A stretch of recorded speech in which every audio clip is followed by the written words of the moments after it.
በቀኙ የተሰቀለው ፈያታዊ ዜማንን ታስታውሱታላችሁ? ፈያታዊ ዜማን ሉቃስ 23 ቁጥር 39 ላይ ያለው ተዘከረኒ እግዚኦ አመ ትመጽእ በመንግሥትከ። በጣም ነው የሚወደው ይህን ሰው።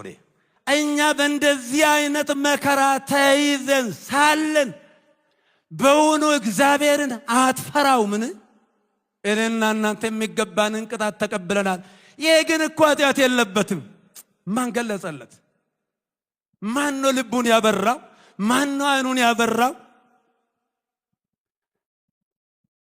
ሌላ ነገር አይደለም። ሰማዋ አባት የሚያደርጉትን አያውቁምና ይቅር በላቸው የሚለው ቃል ነው። ሌላውን ድርሰት ተረተውት። ስለዚህ ምን አለ? ተዘከረኒ እግዚኦ አመ ትመጽእ በመንግሥትከ። ጌታ ሆይ በመንግሥት በመጣ ጊዜ አስበኝ፣ አሳስብልኝ አላለም።